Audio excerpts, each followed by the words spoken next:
Kajian Kitab.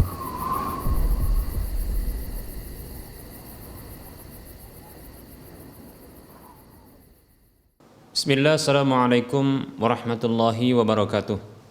Innal hamdalillah nahmaduhu wa nasta'inuhu wa nastaghfiruh wa na'udzu billahi min shururi anfusina wa min sayyiati a'malina. Man yahdihillah fala mudilla lah wa man yudlilhu fala hadiyalah.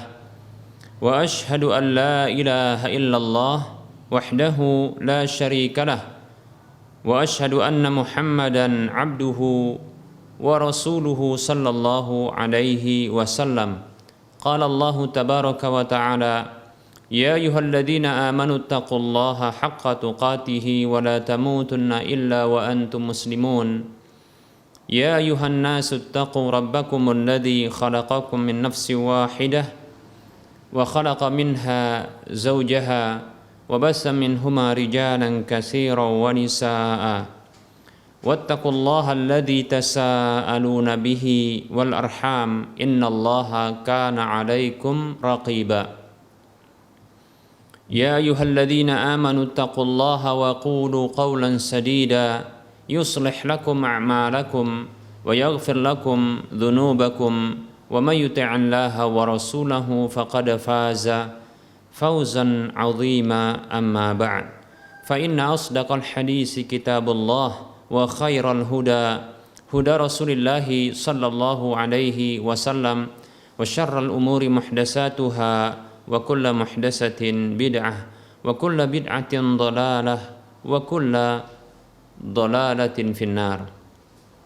Para pemirsa Rosyad TV dan para pendengar radio Medan Mengaji di mana saja Anda berada, rahimani wa rahimakumullah. Alhamdulillah, kita senantiasa bersyukur kepada Allah Subhanahu wa taala atas berbagai kenikmatan yang telah Allah berikan kepada kita. Selawat serta salam tak lupa kita ucapkan untuk nabinya Muhammad sallallahu alaihi wasallam. Para hamba Allah rahimani wa rahimakumullah, kita lanjutkan pembahasan kitab Minhajul Muslim, masih dalam bab akidah, dan kita masih juga menyebutkan tentang pengkabaran wahyu seputar wali-wali syaitan beserta dengan kejadian luar biasa yang Allah Subhanahu wa taala berlakukan bagi mereka. Berikutnya kita akan sebutkan, setelah kita menyebutkan dalil-dalil dari firman-firman Allah Subhanahu wa taala tentang orang-orang yang menjadi wali-wali syaitan beserta dengan apa yang Allah berlakukan bagi mereka berupa perkara luar biasa. Berikut ini kita akan sebutkan pengkabaran Rasulullah sallallahu alaihi wasallam tentang wali-wali syaitan beserta dengan apa yang Allah berlakukan bagi mereka berupa kejadian-kejadian luar biasa. Yaitu hadis Nabi sallallahu alaihi wasallam tatkala beliau melihat sebuah bintang atau meteor yang bergerak melintas dalam kondisi dia memunculkan cahaya. Meteor yang bergerak melintas yang dia memunculkan cahaya karena terjadi gesekan ya benda langit dengan atmosfer bumi. Maka Rasulullah Shallallahu Alaihi Wasallam ketika itu bertanya kepada para sahabat beliau Shallallahu Alaihi Wasallam, ma kuntum taquluna limisli hadhihi fil jahiliyati.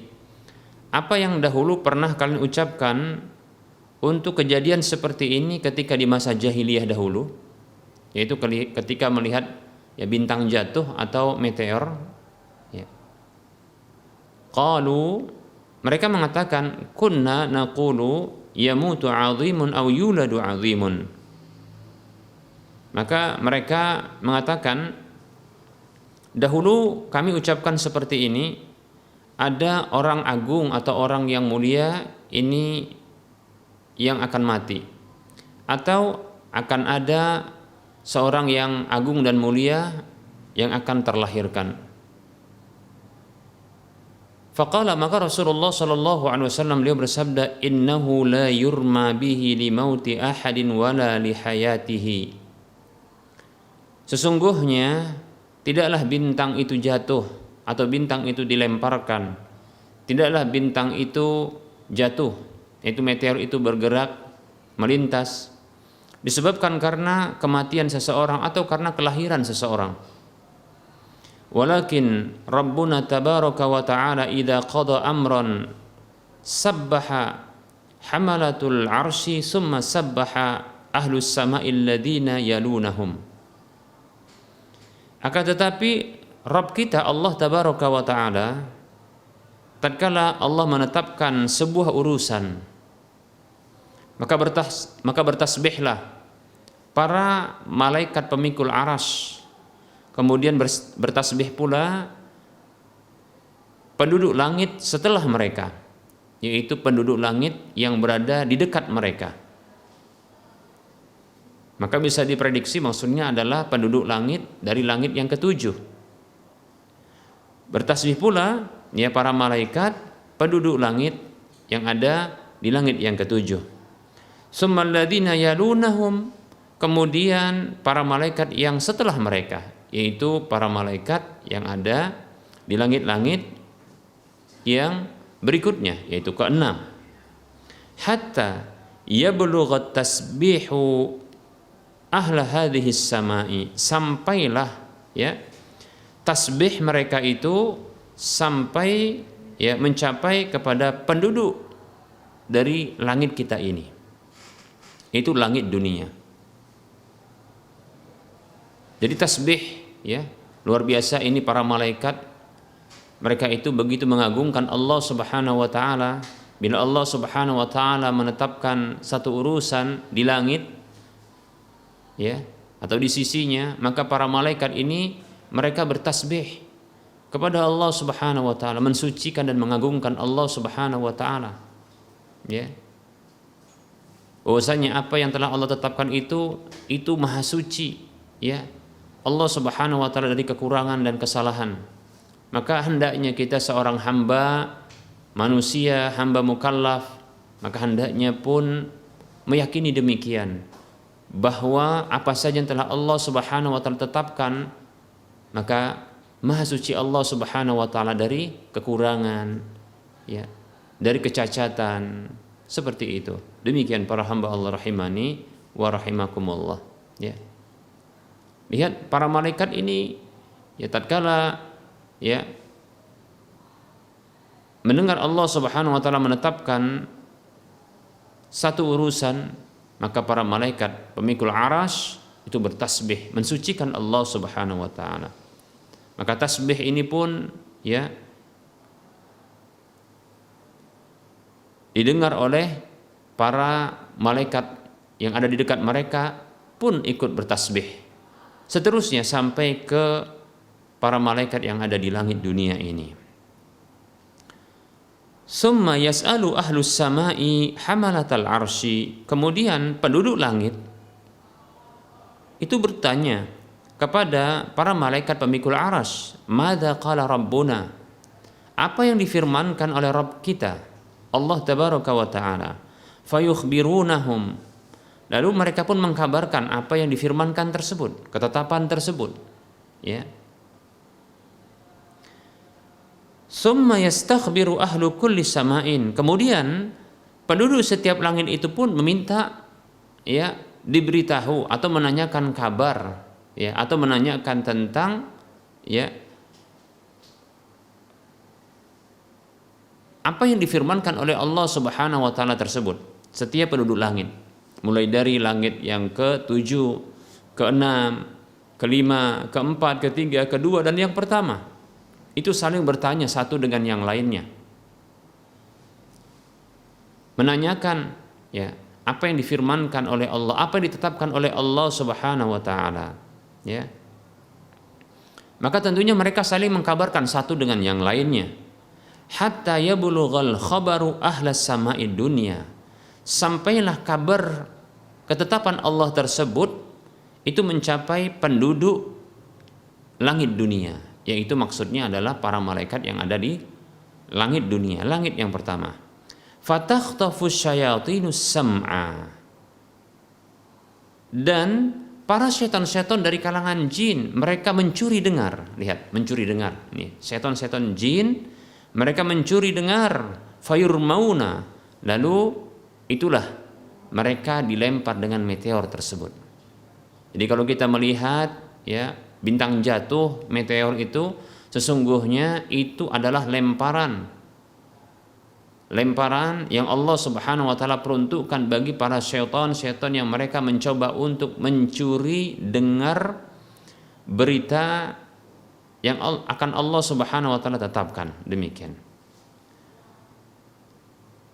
Ya tentunya terkadang mereka ada yang terkena, terkadang tidak. Ya. Yang tidak terkena ini Allah takdirkan untuk tidak kena. Lalu mereka pun, ya, mendapatkan berita tersebut. Fayakdhifunahu ila awliyaihim. Lalu mereka pun mencampakkan atau mewahyukan, ya, memberikan berita tersebut kepada para wali-wali syaitan itu dari kalangan manusia tentunya. Fama ja'u bihi ala wajhihi fahu haqqun. Maka apa saja yang mereka bawa sesuai dengan kondisinya, maka itulah yang benar. Jadi kalau seandainya yang mereka bawa, yang mereka kabarkan, ya, sesuai dengan apa yang didengar tersebut, maka itu adalah benar. Walakinnahum yazidun, akan tetapi mereka ini menambah-nambahi. Demikian. Hadis ini hadis yang dikeluarkan oleh Imam Tirmidzi dalam kitab sahihnya. Baik para hamba Allah rahimani wa rahimakumullah. Demikian pula hadis yang semisal ini diriwayatkan oleh Imam Muslim dalam kitab sahihnya dan Imam Ahmad dalam kitab musnadnya.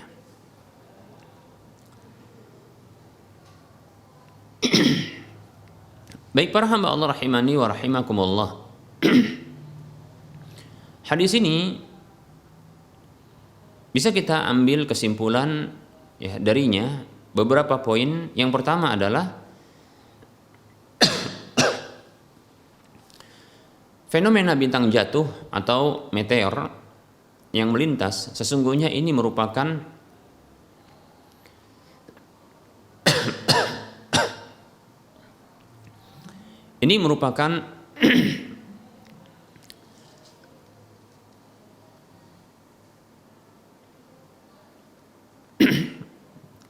bentuk penjagaan, ya, berita langit dari syaitan-syaitan yang berusaha untuk mencuri dengar berita tersebut.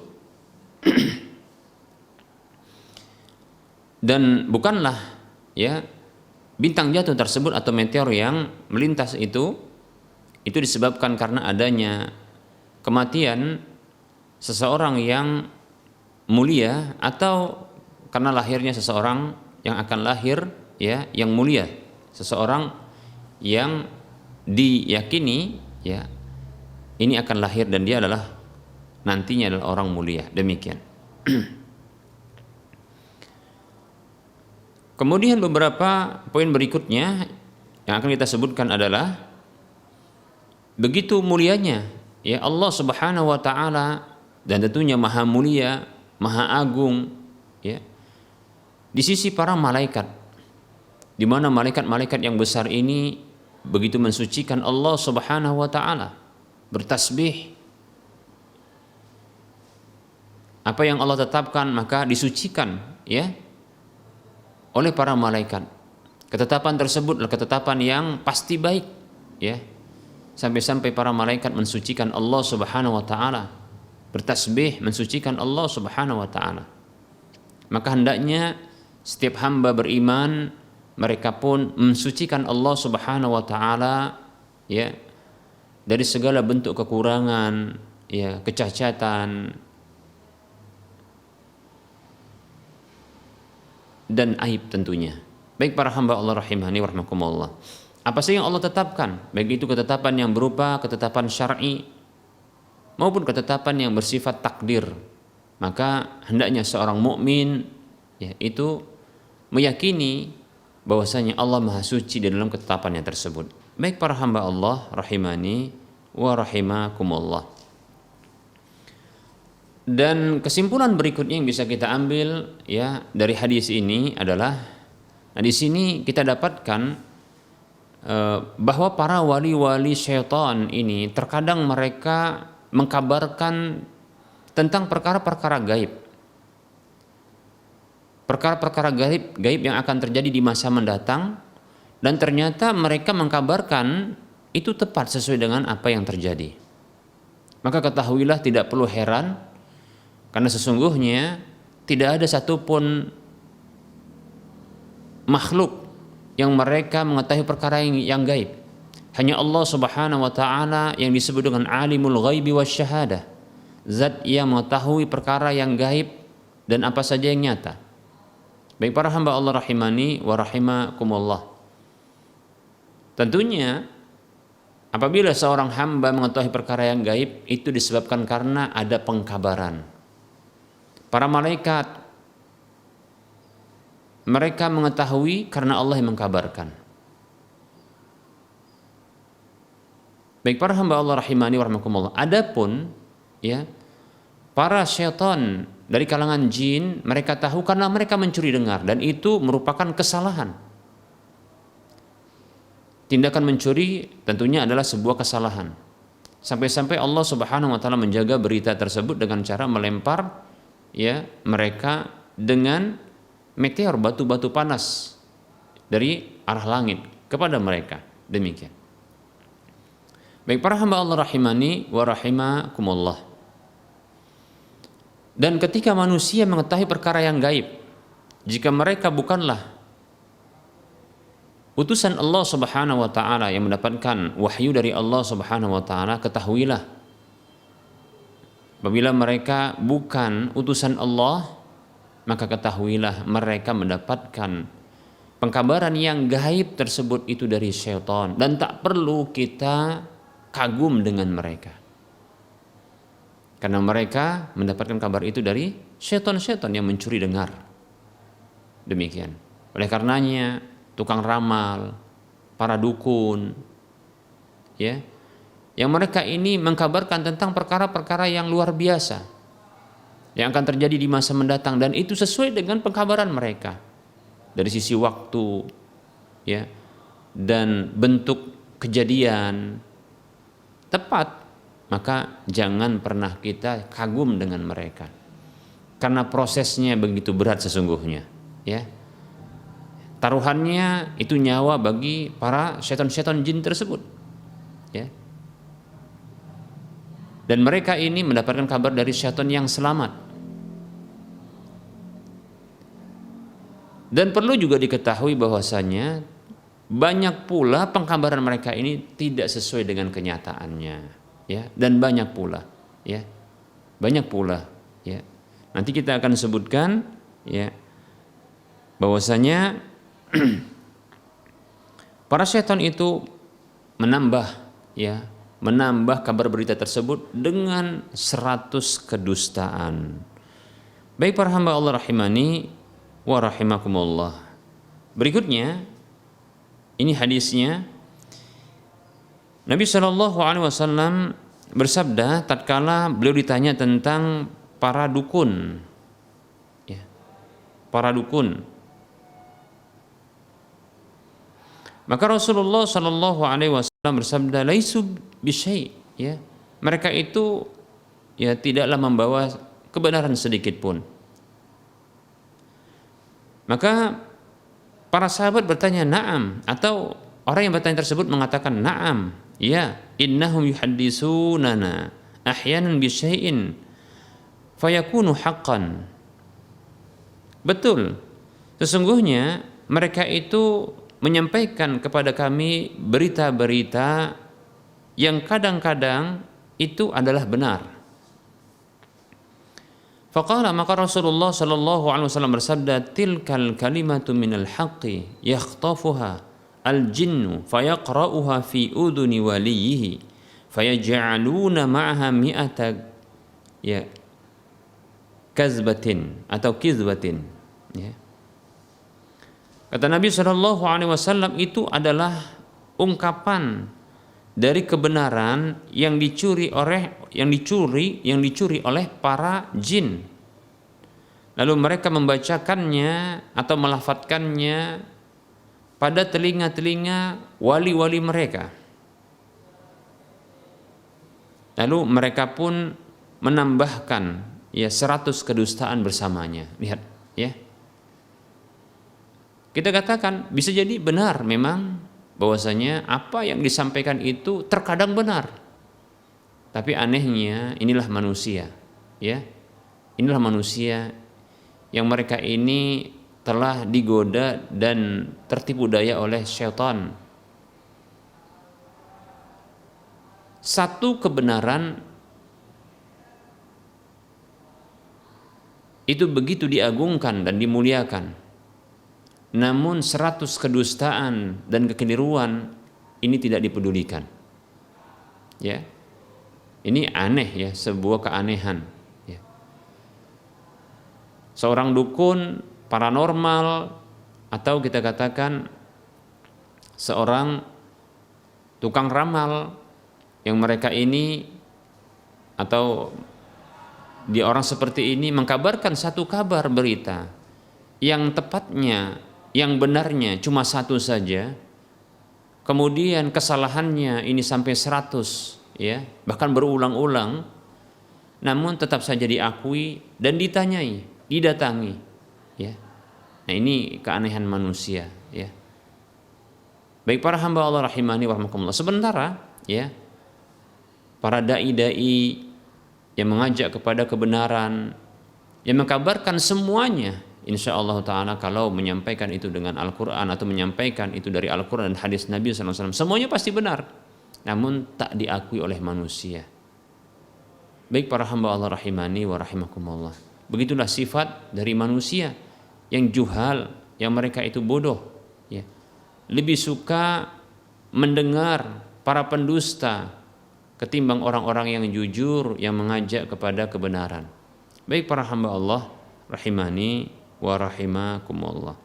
Hadis tadi, hadis yang dikeluarkan oleh Imam Bukhari dan Imam Muslim.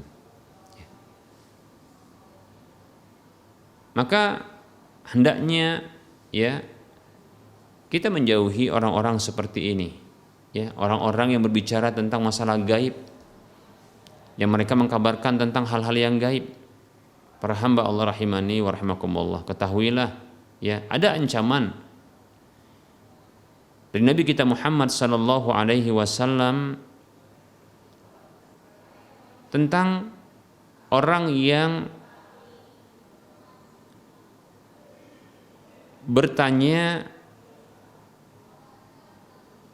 kepada para dukunan paranormal.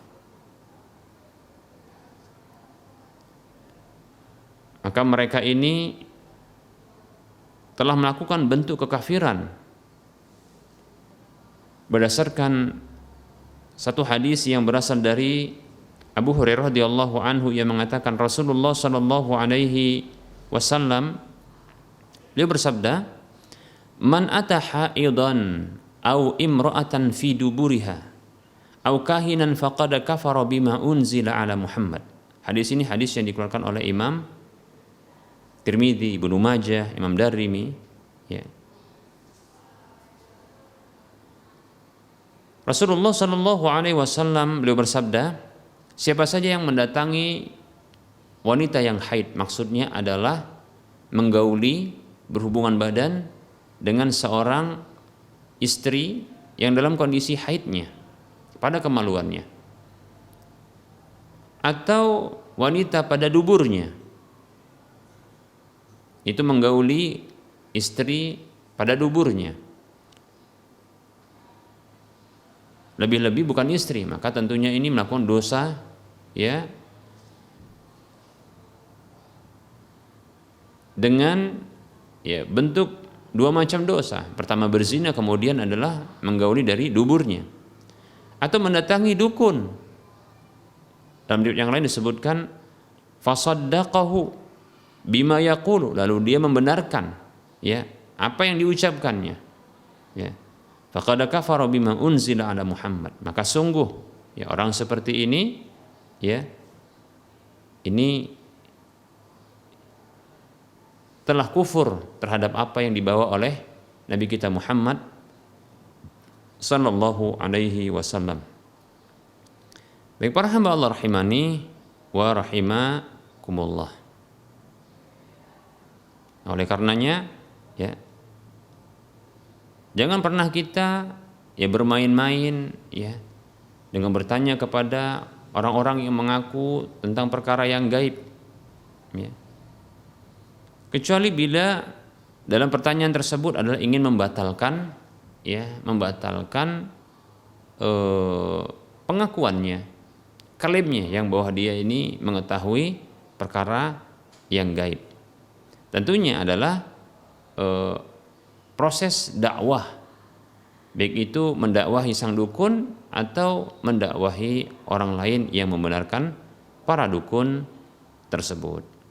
Baik para hamba Allah rahimani wa rahimakumullah. Bahkan diancam oleh Allah Subhanahu wa taala lewat lisan Rasulullah sallallahu alaihi wasallam untuk tidak diterima ya amalan salat orang yang datang lalu bertanya kepada sang dukun tersebut. Dalam hadis yang diriwayatkan oleh Imam Muslim, Rasulullah sallallahu alaihi wasallam bersabda, "Man ata 'arrafan fasa'alahu an syai'in lam tuqbal lahu salatun arba'ina lailatan." Siapa saja yang datang kepada tukang ramal, dukun, paranormal, lalu bertanya kepadanya tentang apa saja. Ya. Ya tentunya adalah perkara-perkara yang gaib. Ya, seperti seseorang yang bertanya tentang barang hilangnya untuk mengetahui barang hilangnya atau untuk mengetahui penyakitnya ya, atau gangguan-gangguan, keluhan-keluhan yang sedang dirasakannya, maka yang seperti ini lam tuqbal lahu salatun, tak akan diterima untuknya salatnya arba'ina lailatan, 40 hari 40 malam. Demikian para hamba Allah rahimani wa rahimakumullah ya. Luar biasa ya. Pertanyaan ini ternyata mengakibatkan ya orang tersebut tidak diterima salatnya selama 40 hari. Baik para hamba Allah rahimani wa rahimakumullah. Berikutnya dalam hadis yang lain ya Rasulullah sallallahu alaihi wasallam bersabda, "Ma minkum min ahadin illa wa qad wukila bihi qarinuhu." Tidaklah ada seorang pun di antara kalian kecuali telah ditugaskan ya untuknya qarinnya. Ya. Qarinnya yaitu makhluk yang menemaninya. Dan qarin di sini maksudnya adalah qarin jin. Ya, dari kalangan jin. Hadis ini hadis yang dikeluarkan oleh Imam Muslim. Baik, berdasarkan hadis ini para hamba Allah rahimani wa rahimakumullah, tidak ada satupun manusia melainkan ada jin qarin yang Allah tugaskan memang ya yang sesungguhnya bukanlah ditugaskan oleh Allah tapi Allah takdirkan ya untuk ya demikian, yaitu kondisi di mana setan jin ini ya yang dia mendapatkan tugas dari iblis ya untuk menyesatkan manusia, maka setiap manusia yang ada di permukaan bumi ini semuanya mereka ini ya diiringi oleh jin untuk menyesatkan mereka. Demikian para hamba Allah rahimani wa rahimakumullah. Bahkan ya Rasulullah SAW sendiri pun demikian. Ya hanya saja ya Allah Subhanahu wa taala ya memberikan kekuasaan dengan izin Allah kepada Nabi kita Muhammad sallallahu alaihi wasallam untuk menjadikannya ya jin setan itu tunduk dan patuh kepada Rasulullah sehingga tidak memerintahkan kecuali hanya yang baik saja. Sebagaimana yang disebutkan dalam satu hadis yang sahih. Baik para hamba Allah rahimani wa rahimakumullah. Nah, dari hadis ini maka kita dapatkan terkadang ada perkara-perkara yang aneh yang kadang terjadi ya. Baik para hamba Allah rahimani warahmatullah. Kejadian luar biasa adalah para dukun yang mereka terkadang bisa mengkabarkan tentang perkara yang luar biasa. Seperti contohnya adalah ketika ada orang yang kehilangan barang lalu datang kepadanya, lalu dia bisa mengkabarkan ya posisi barang tersebut. Ya. Posisi barang tersebut, bahkan bentuk barang tersebut dia mengetahuinya, barang yang hilang tersebut, bahkan ya saat ini posisi barang tersebut ya ada di salah satu dari tempat di permukaan bumi ini. Dia bisa menggambarkan ya dan memberitahukan kepada orang yang mencarinya. Demikian. Seperti yang dikabarkan. Baik para hamba Allah rahimani warahmatullah ya. Nah, sesungguhnya yang seperti ini adalah dengan bantuan para setan jin qarin. Demikian. Baik para hamba Allah rahimani wa rahimakumullah. Seorang manusia yang dia senantiasa diikuti dan diiringi oleh jin qarinnya. Bahkan jin qarin tersebut ya menunda tidurnya. Sebagaimana Nabi sallallahu alaihi wasallam bersabda, "Qilu fa inna syaitana la yaqilu," ya, tidur sianglah karena sesungguhnya setan itu enggak tidur siang. Kenapa dia tidak tidur siang? Karena ditugaskan untuk menyesatkan manusia tersebut. Maka sampai-sampai dia tidak tidur siang. Ya, demikian. Atau memang dia tidak bisa tidur di siang hari. Yang jelas setan itu tidak tidur siang. Nah, maka kita dianjurkan untuk tidur siang. Baik para hamba Allah rahimani warahmatullah, setan yang mengikuti terus manusia dan dia tidak tidur siang. Nah, ketika manusia tersebut kehilangan barangnya, maka tentunya setan ini memperhatikan, ya, memperhatikan barang tersebut, ya, dan dia mengetahui bentuk barang tersebut, mulai dari ya warnanya, jumlahnya, bentuknya, ya, seperti itu. Karena jin setan ini terus mengiringi manusia tersebut, ya. Bahkan ketika jatuhnya dia pun mengetahui. Baik para hamba Allah rahimani rahimakumullah, ketika orang yang kehilangan barang ini datang kepada paranormal, kepada para dukun, kepada tukang ramal, maka jin korin inilah yang menyampaikan kepada jin korin dari tukang ramal tersebut. Atau dia langsung yang menyampaikan, membisikkan ya ke telinga para dukun, para tukang ramal atau paranormal tersebut, sehingga dia bisa mengkabarkan dengan tepat, ya, mengkabarkan dengan tepat ya posisi bahkan bentuk barang yang dicarinya tersebut. Demikian. Dan ketika dia mencarinya, dia mendapatkan seperti apa yang dikabarkannya. Demikian, ya. Dan tidak perlu kita heran yang demikian itu, ya. Ini ya kejadian yang terkadang bagi sebagian orang yang tidak mengetahui ini dianggap sebagai kejadian luar biasa, yaitu mengkabarkan ya tentang perkara-perkara yang gaib yang tidak tampak dari pandangan manusia. Demikian para hamba Allah rahimani wa rahimakumullah. Bahkan ya terkadang setan jin ini mampu untuk mengkabarkan apa yang ada dalam hati manusia. ya, dalam hati manusia yang sudah yang sudah terlintas dalam hatinya, ya, yang sudah disebut-sebutkan dalam hatinya. Demikian. Mengapa?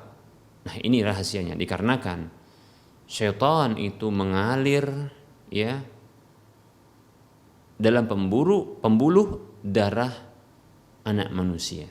Berdasarkan hadis Nabi Shallallahu Alaihi Wasallam, ya, inna syaitana yajri min ibni adama min al-uruqi fadayyiqu alaihi majariyahu bis-saumi. Hadis ini hadis yang dikeluarkan oleh Imam Bukhari, demikian pula Imam Muslim, ya. Hanya saja dengan lafadz, ya, seperti ini dalam riwayat Imam Muslim, inna syaitana yajri min ibni adama majrad dam, ya. Kata Nabi Shallallahu Alaihi Wasallam, sesungguhnya setan itu mengalir, ya, mengalir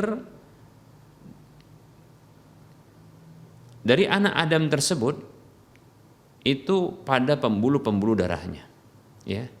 Maka sempitkanlah untuknya jalannya dengan berpuasa.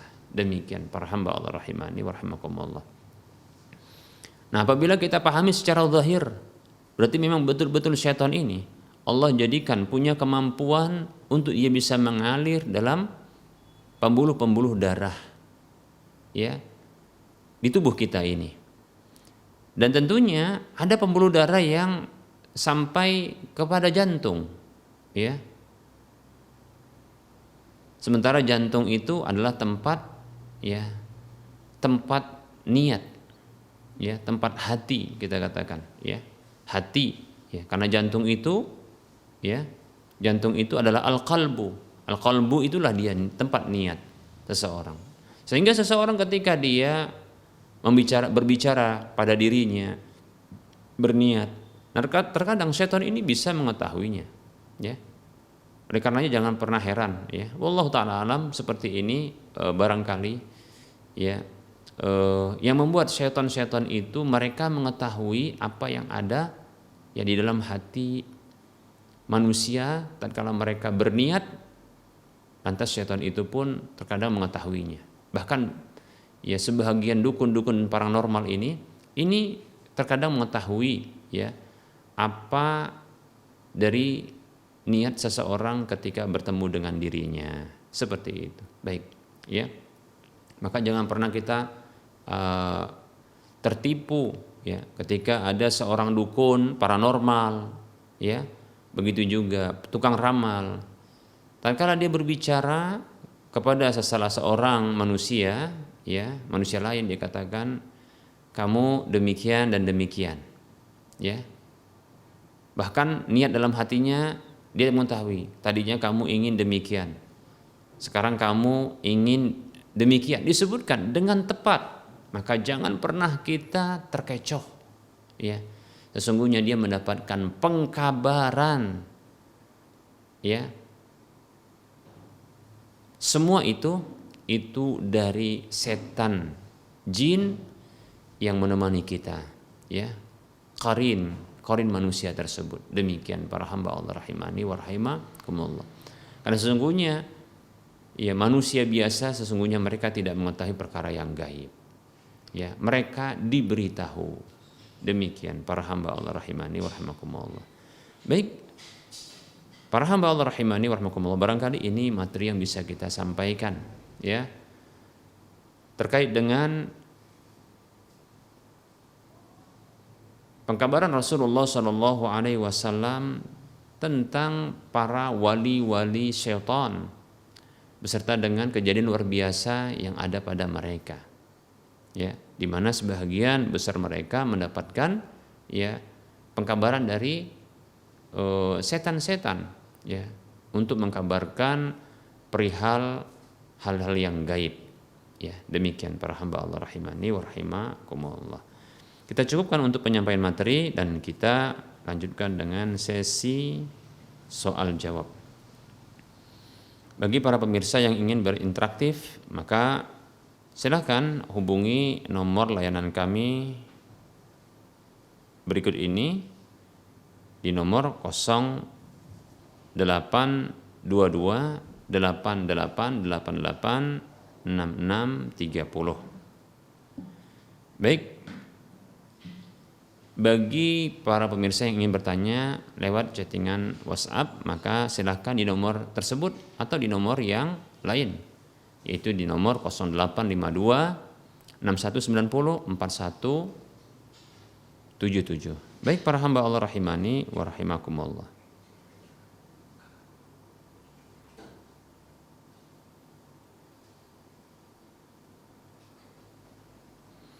Ada pertanyaan. Assalamualaikum Ustadz, bagaimana hukumnya bermesraan suami istri di depan anak-anak? Apakah dibolehkan? Jazakallahu khairah. Waalaikumsalam warahmatullahi wabarakatuh. Kemesraan itu ada dua bentuknya. Pertama adalah kemesraan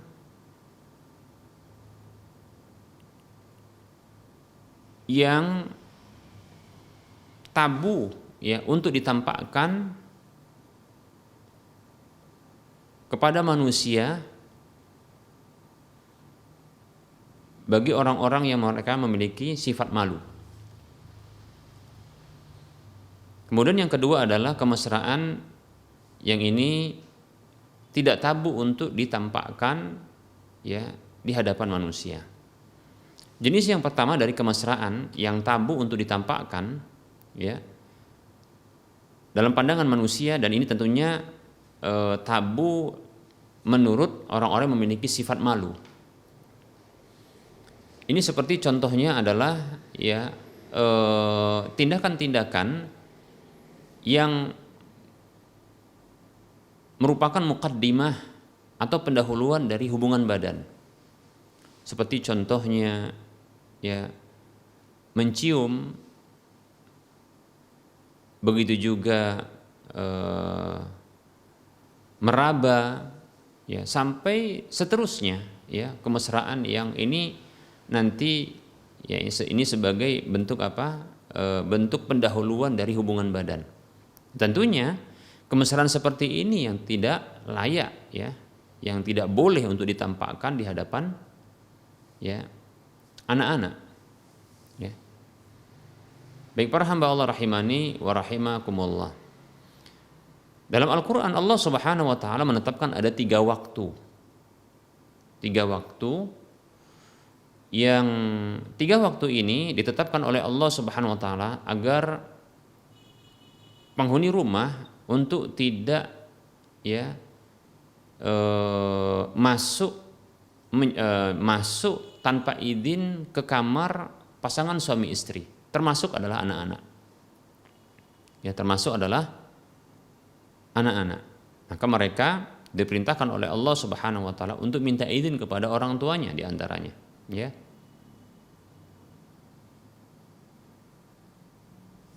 Ya. Nah, tentunya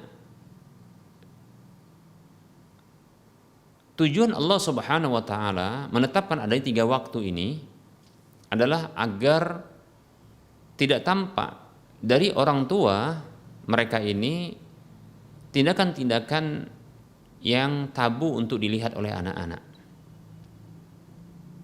Nah, ini dalil yang menunjukkan bahwasanya ya anak-anak tidak boleh melihat dari orang tuanya kemesraan-kemesraan yang ini tabu untuk bisa mereka lihat. Dan dikhawatirkan mereka contoh ya antar sesama mereka atau mungkin antar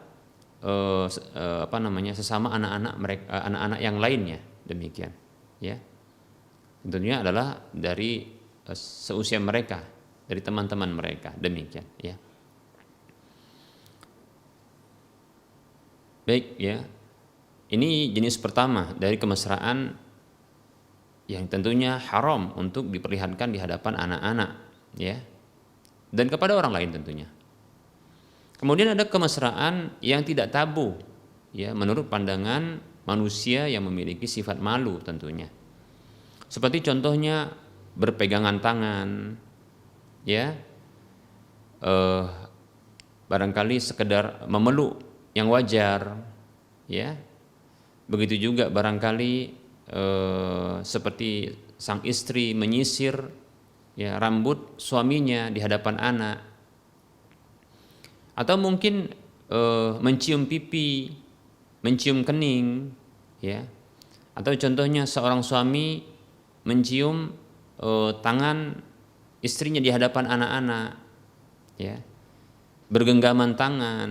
Nah ini adalah kemesraan yang wajar, demikian, ya, kemesraan yang wajar insyaallahu taala. Maka tidak masalah ya untuk diperlihatkan atau dilihat oleh anak-anak, ya.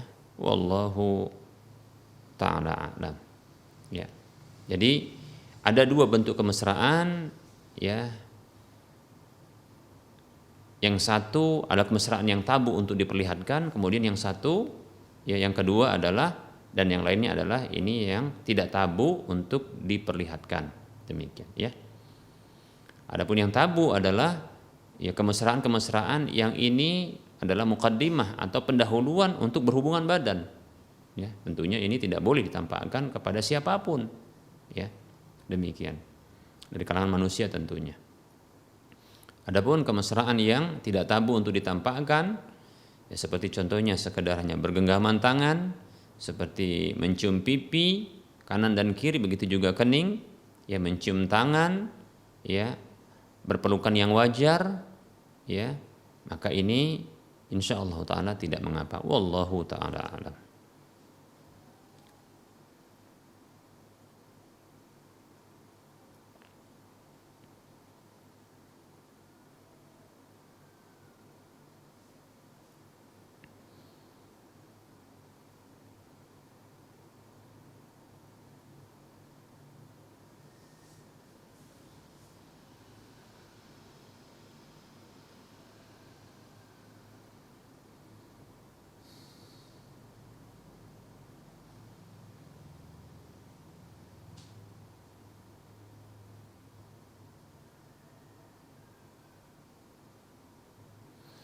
Ada pertanyaan, bismillah, assalamualaikum Ustadz, bagaimana caranya jika keluarga si mayit ingin agar para tetangganya mau mendoakan si mayit? Bagaimana pula jika keluarga si mayit mau mengundang para tetangga ngumpul di rumah si mayit untuk mendoakan si mayit bersama? Bagaimana cara yang syar'i ketika keluarga si mayit ingin agar si mayit didoakan masyarakat atau para tetangga? Mohon penjelasan Ustadz. Jazakallahu khairan.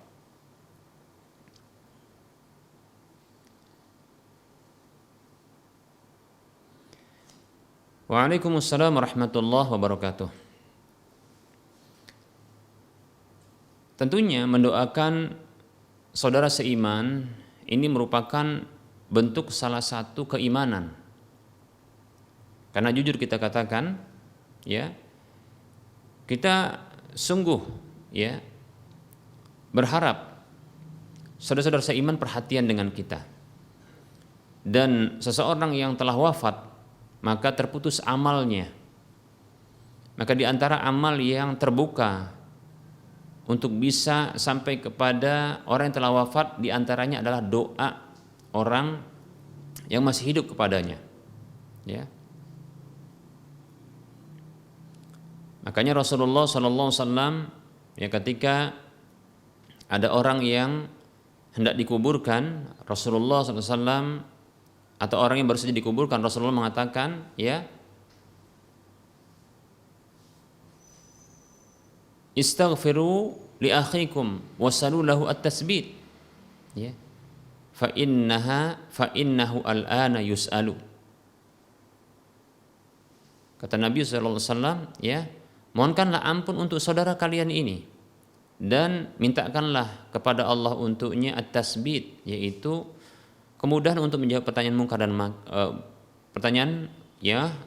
untuk menjawab pertanyaan mungkar dan nakir. Tasbit artinya kekokohan untuk bisa menjawab pertanyaan mungkar dan nakir. Demikian. Karena sesungguhnya dia ini sedang akan ditanya. Baik para hamba Allah rahimani rahimakumullah, ini butuhnya orang yang sudah wafat ini untuk mendapatkan doa dari orang yang masih hidup, demikian, ya. Nah, oleh karenanya maka hendaknya, ya, orang-orang yang hidup mereka ini mendoakan orang-orang yang telah mati.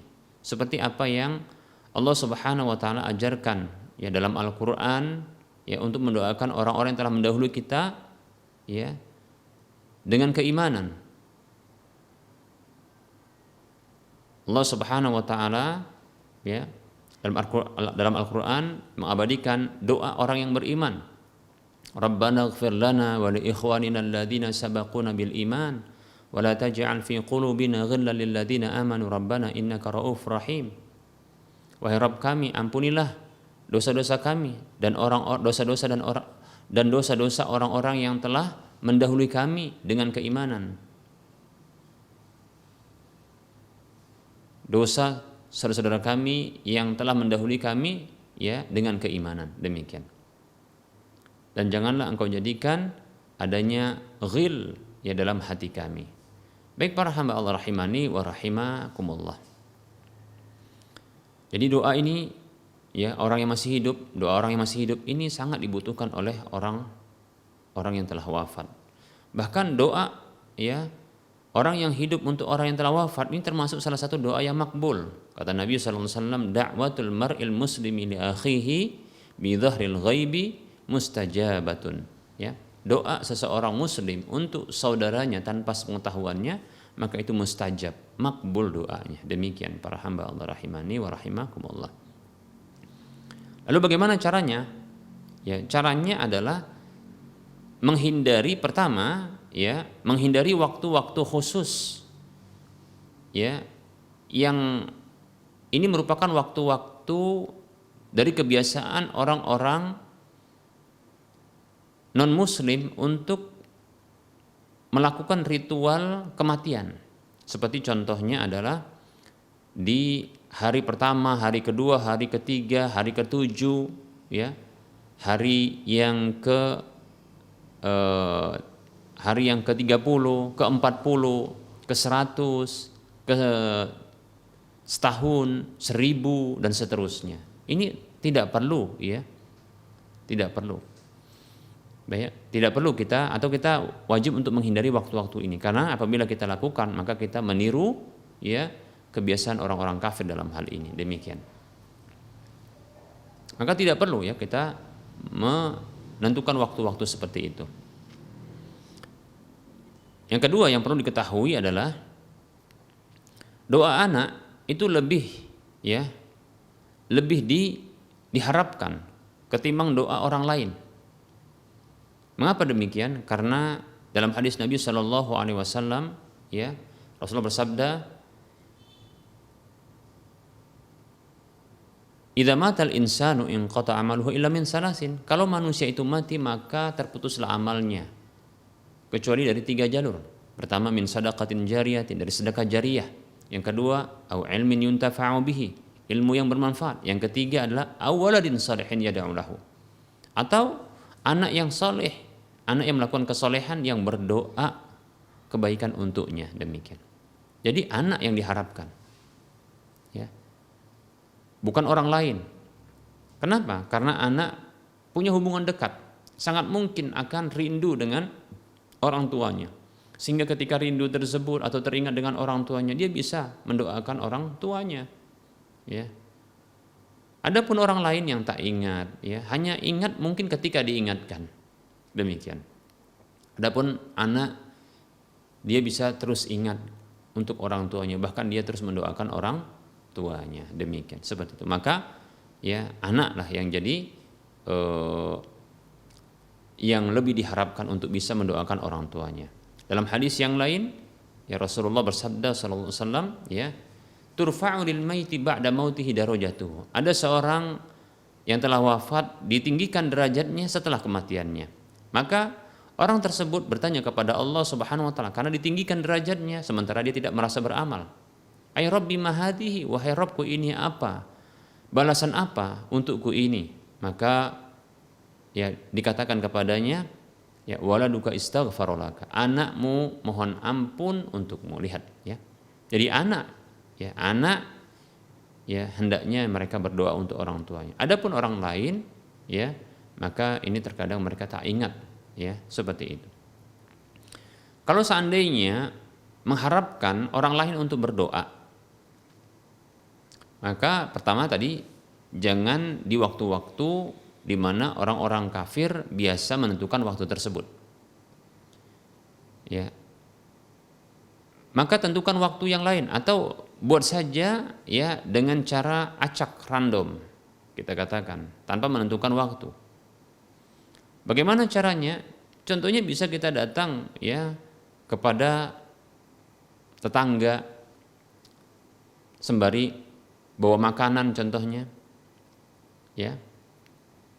Atau kita datang kepada tetangga sembari mengatakan, ya, Pak, Bu, tolong doakan untuk orang tua saya. Sudah cukup demikian, ya.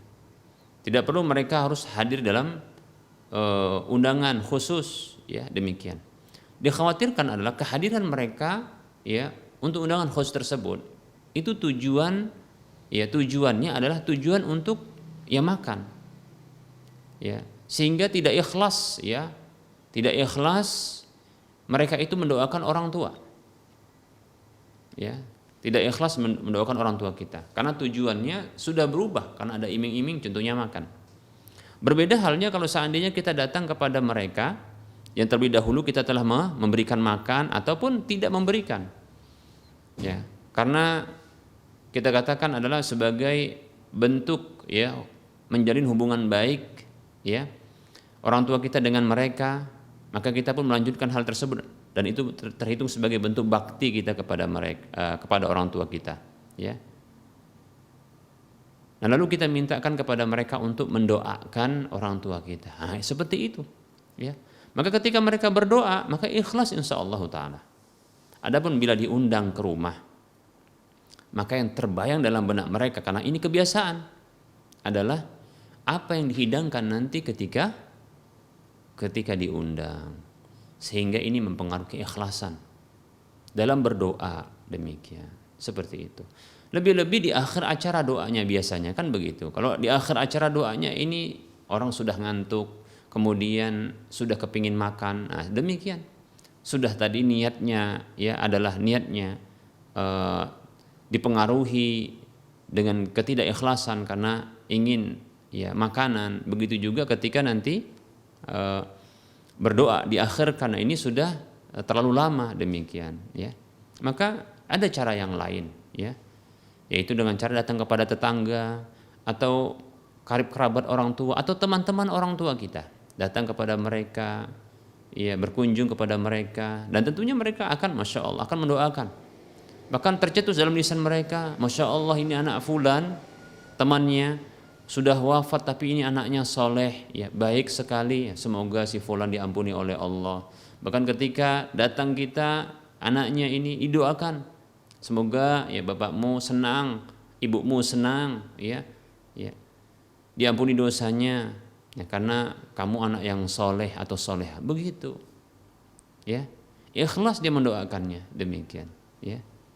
Berbeda halnya kalau ngundang di rumah, demikian, ya. Wallahu ta'ala alam.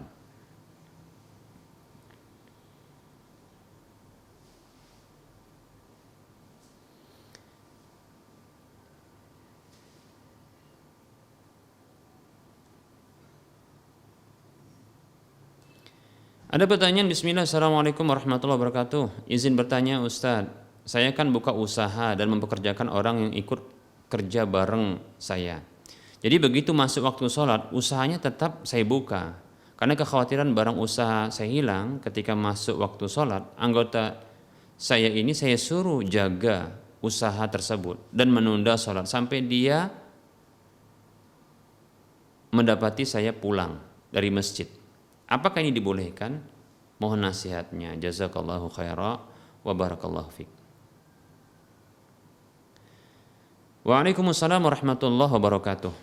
Boleh demikian jika pekerja tersebut berbeda jenis kelaminnya, bukan laki-laki, ya, yaitu dia seorang perempuan, karena dia tidak diwajibkan untuk sholat berjamaah di masjid, demikian, ya.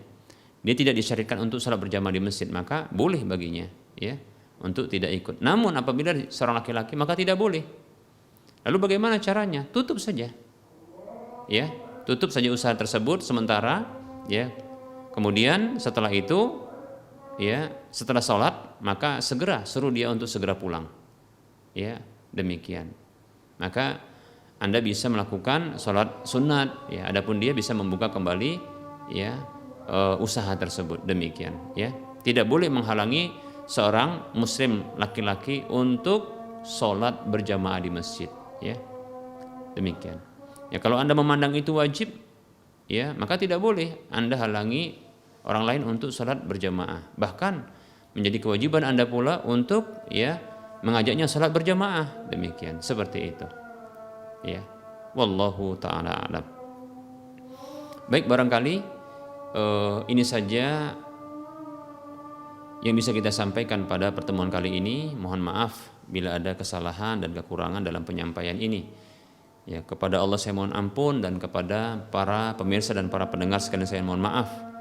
Sebelum berakhir, seperti biasa kita motivasi kaum muslimin semuanya, mari kita menyisihkan sebagian harta kita untuk membebaskan lahan yang nantinya akan dibangun Masjid Al-Muwahhidin di atas lahan tersebut untuk wilayah Medan dan sekitarnya.